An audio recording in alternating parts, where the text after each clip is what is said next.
Today I want to talk to you on practical strategies for wealth creation. This whole week I've been dealing a lot with issues of skills and wealth creation. Deuteronomy 8:18, I have said in some other videos that you shall remember the Lord your God, for it is He who gives you power to create wealth. In another scripture in Ephesians 3:20, it says, now unto him who is able to do exceedingly abundantly above all that we think or imagine, according to the power that is at work within us. In other words, what we understand is that issues to do with wealth creation, God has already mandated it to us human beings. To us who believe in Him, He has already given us that mandate. So I want to talk to you today on practical strategies for wealth creation. Number one, crucial, important, number one is that you must take action. That's where everything begins from. You must turn your ideas into actions by setting clear goals, creating actionable plans, and taking consistent steps towards implementation. Do not let your fear hold you back from pursuing opportunities. Don't you dare let your fears to hold you back from pursuing opportunities that have already appeared before you. Every opportunity you have, take it. Go for it. Don't let your uncertainty make you feel like you cannot be able to do it. I tell you the truth, you can be able to do it, because when your eyes are able to see an opportunity, chances are there is somebody else somewhere who has not yet seen that opportunity. That is why your eyes have been able to see. Now, the only thing that is holding you back is you not being able to take action. So the first thing is that you must turn your ideas into action. Number one, by having clear goals of where you want to go. Number two, by creating actionable plans. In other words, don't approach anything without making a plan first. Don't do things in a way that is just haphazard. You need to come up with a way where you know where you're going. You need to come up with actionable plans. What are the steps you need to do? How are you supposed to lay down your foundations? You see, Jesus says that if you are building a house and you have not counted the cost, then you are a foolish man. What basically he's saying is that for you to get yourself engaged into any kind of a project or any kind of a building, you must come up with entire plan first before you actually ultimately start doing whatever it is that you need to do. You must start knowing where to begin. That is what we call actionable plans, and then you must take consistent steps towards the implementation of the same. One of the things I have realized that is a weakness to many people is that they have these great ideas, they have these great things that they want to achieve in as far as life is concerned, but when it comes to implementation, it's always a problem. And part of the reason why it's always a problem to get into implementation stage is because, number one, because of fear. Number two is because of uncertainty within themselves. They are not sure. They suddenly something comes up and they start feeling like, no, I don't think I'm the one who qualifies to do this. I'm not thinking that I'm the one who is qualified to do this and do the other. Listen to me. You must take action, and you must take action right now. Don't wait for tomorrow. Don't wait for another day. Today is the day to actually take action. Some of us, sometimes we have taken so long to do things. Why? Because of the element of not knowing when to do it. But I'm here to let you know it is now. Number two is that you must adapt and iterate. In other words, you need to look back into whatever it is that you're having. You need to be flexible, and you need to be adaptable in your approach in as far as wealth is concerned. You need to be willing to pivot, or what that basically means is that whenever things are happening, you need to be able to know this is the way things are going. This is how the trend is going. This is how the market is going. This is what is going on right now. There has to be that element of adaptability if you are going to be able to create wealth. The problem is that some people get stuck in one thing and one way, and they get stuck there so much so that when the changes are taking place, or when something different is going on, they are not able to move into it. Why? Because they don't have the flexibility for that. They don't have the adaptability for that. You know, they don't have the pivot that enables them to move with the way things are moving. Anybody who is a wealth creator has eyes to see when things are changing, has ability to flex themselves when things are changing this way and move with the wind, they become like surfers. If for those of you who are probably interested in surfing, I don't do surfing. I've never even tried it, and I would not even try it, by the way. But I enjoy watching sometimes when surfers are on the waters and they're on that boat and they're surfing and moving with the waves and the wind in the ocean, and they're doing all those amazing things. Thank God for them, and let them stay there and I stay here. Praise God. But listen to me, when they are doing whatever they're doing, they don't just do it haphazardly. What they're doing is that they allow themselves to move with the wind. They allow themselves to move with the tide, or not the tide, the wave of the wave. As the wave is moving in a particular way, they're able to time it and they're able to adjust themselves according. And in the process of that adjustment, what happens? That wave is able to make them maneuver and do the things that they normally do that amazed us. So that is very, very important. You must be able to adapt. The third thing, and this is so important, is that you must focus on value creation.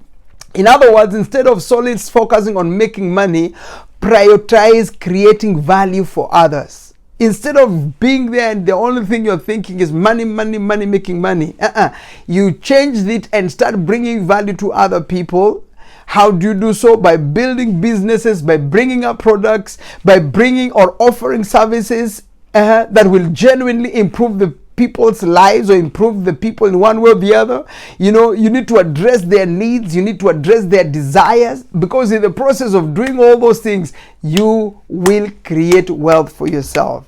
So remove your mind from the issues of I'm doing this to make money, and start putting your mind to saying I am doing this to change the lives of people, to improve the lives of people, to become productive to somebody, to help somebody be something. Because when you're doing it with the people in mind, with the value of people in mind, what ultimately happens is that the same people will reward you with giving you money. You see, money has a tendency of coming to people who add value to others. That's how it works. Luke 6:38, Jesus says, "Give and it shall be given back unto you. A measure that is pressed down, shaken together, and overflowing." And then it says, "So shall men give to your bosom." Now you need to understand that particular chapter does not talk about the issues of offering and tithing. No. It talks about the relationships. It talks about the value you are adding to people, and as you're adding value to people, the Bible says the same people will give back to you. This time not the same you have given them, but they'll give you a measure that is pressed down, shaken together, and overflowing. You see, when you look at people who have become millionaires, people who have become wealthy, people who have done great and mighty things on this planet, when you look at their lives and look at what they have done to be where they are, is because they brought value to somebody somewhere.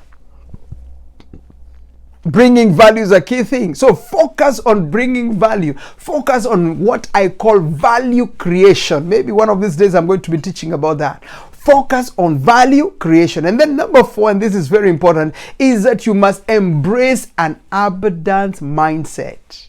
We are looking at the strategies of practical strategies of wealth creation. So you must embrace abundance mindset. In other words, you must cultivate an abundance mindset that believes in the limitless possibilities of wealth creation. Let go of scarcity thinking in your brains and adopt a mindset of abundance thinking, and adopt a mindset of abundance. Recognize that there is more than enough wealth to go around or to be used by us around. My goodness, how else can I say that? Cultivate a mindset of wealth creation. Believe there is a limitless possibility of wealth creation. Have that within yourself, Understand that when you get yourself from scarcity mentality and start thinking about abundance mentality, you are definitely going to achieve it. Abundance thinking, you need to adapt it, you need to recognize, and then on top of it all, understand there is enough wealth around for all of us. By the way, there is a lot for all of us. But right now, what is happening, only a small fraction of people have understood some things. We have 1% that are operating in a certain realm by themselves. 1% out of 7.2 billion people on this planet. 1%, they are operating in their own realm, where they are now not even talking about financial freedom. They are talking about something else. because they own literally almost the planet. Listen, even you and I, we are capable of rising because there is enough on this planet. This planet has enough food, has enough gold, has enough oil, has enough treasure, has enough money, has enough everything you can think about, because when the owner created it, he created and made sure there is enough for everybody. The only problem is that there are some people who have the mindset of wealth creation, and there are some people who have a scarcity mentality. Remove yourself from the category of the scarcity mindset, scarcity mentality, and graduate yourself to this other side of embracing a mindset of abundance. Listen, cultivate that within yourself. Start thinking about yourself as someone who is going somewhere in as far as wealth is concerned. Start thinking about yourself as someone who is going to achieve things in as far as wealth is concerned. The moment I made that decision in my life is the moment I started seeing the clock of my life turning around. It's the moment I started seeing myself moving from the place of scarcity into a place of abundance. Why? Because the moment you start seeing it within you, that is where the journey begins of actually creating wealth. We are talking about practical strategies. So number 4 is that you must embrace the mindset of abundance. Number 5, and this is important, my friends, listen to number 5. I believe this is the icing on the sugar, on the cake. Is that how we say it? Or is the cherry on the icing sugar, whatever you call it? This is it. Number 5 is that you must give back. You must have practical generosity. You must have gratitude by giving back to others and supporting the causes that align with the values that you have. You know, you must foster the doctrine of giving back to the society and being fulfilled as you do that. You must bring to people, help people. You know, you must be a person who is generous and understand that you can never receive more if you don't release what you already have. It's like a pipe. Everybody who is a wealth creator is like a pipe. All you do is receive and allow it to pass through you. Now, I don't mean you become careless and giving haphazardly without thinking. That's not what I'm talking about. But I'm saying this is a principle of wealth creation. Giving back. Now, giving back is in different ways. You can give to your religious organization, church, for those of us who go to church. There are ways you give in that church. You can give to the poor. There are people who are needy all over. You can give them in terms of money, and you can also give them in terms of skill. You can give them in terms of helping them in different things. Personally, right now, as we are speaking, I sponsor children back in Kenya. I take them to school. I also buy uniforms for children in terms of hundreds. We have done quite a number of hundreds of people, children, with our organization that I run back in Africa. So what am I basically saying? There is always somebody you can give to. Now, the beautiful thing, even my Bible tells me that when you give to the poor, you are lending to the Lord. God is a strategist. When it talks about lending, it basically means it's like a business transaction. He says, you lend me, I'll pay you back. Always value when you give back to the community and to the society. Don't hold back. Don't just hold for yourself, because the more you hold, the more you have no space to accumulate more. Give it, let it go. Don't give foolishly though. Don't just give for the sake of giving though. Give strategically and give to people who actually need that which you already have. Guys, I have to bring this to a conclusion.